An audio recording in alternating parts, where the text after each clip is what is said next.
12 জন এসছেন। দেখুন, মমতা বন্দ্যোপাধ্যায়ের দল, তৃণমূল কংগ্রেস, তাদের উত্তরাধিকারী, এই নিয়ে আমাদের কোনো মাথা ব্যথা নেই। পশ্চিমবঙ্গের মানুষ তৃণমূলকে ভুলে গিয়েছে এবং স্মৃতি থেকে মুছে ফেলতে চাইছে। একটা দুঃস্বপ্নের কালরাত্রির অবসান হয়ে গেছে।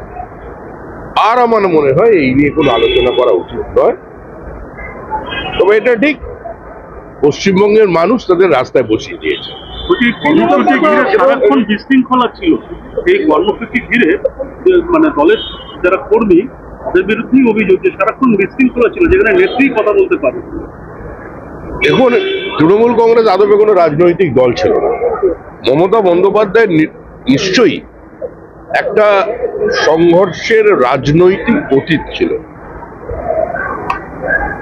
তিনি আপোষহীনভাবে সিপিএম এর বিরুদ্ধে লড়াই করেছেন, কিন্তু তারপরে একটা রাজনৈতিক দল বা একটা গণতান্ত্রিক ব্যবস্থার মধ্যে সরকার যেভাবে চলে সেভাবে চলেনি। তার পরিণতি হচ্ছে বিশৃঙ্খলা। এর সঙ্গে আমাদের দূর দূর পর্যন্ত কোনো সম্পর্ক নেই।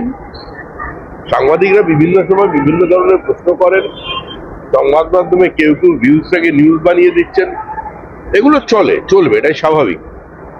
তবে আমি প্রথম দিনই বলেছিলাম, আজ থেকে 8 মাস আগে, যে তৃণমূল চলে গেছে, তৃণমূল চলে যাচ্ছে, তৃণমূল চলে যাবেই, তৃণমূল চলে গেছে।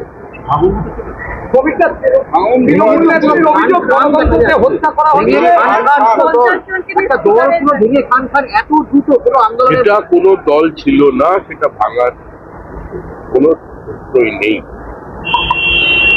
ও ভাঙবে, গড়বে, চলতে থাকবে, এরকম চলে।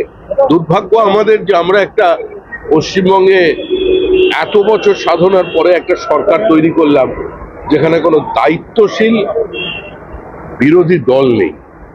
এটা যে কোনো গণতান্ত্রিক ব্যবস্থার প্রতি জন্য বিপজ্জনক। তৃণমূল নেত্রীর অভিযোগ, তৃণমূল নেত্রীর অভিযোগ হত্যা করা হয়েছে, প্রাণে মেরে ফেলার চেষ্টা করা হচ্ছে। পার্টির অফিস খুলতে দিচ্ছেন না নাকি আপনারা? ওরা যেগুলো করেছে ওগুলো এখন বলছে। অন্যদের পার্টি অফিস বন্ধ করে দেওয়া, আক্রমণ করা, খুন করা, মিটিং বন্ধ করা, শ্লীলতাহানি করা, গণধর্ষণ করা, যেগুলো করে এসেছে তৃণমূল, সেগুলো মনে পড়ছে, মানে জানে কাহা গয়ে ও দিন। আজকে সেই সবদের জন্য এসব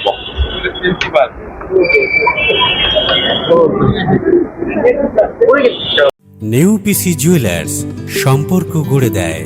বনগাঁতে আমাদের 3টি শোরুম প্রতিদিনই খোলা।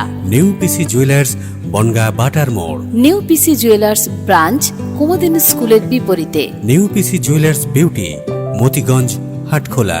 আমাদের এখানে সোনা কিনুন পেপারের দামে।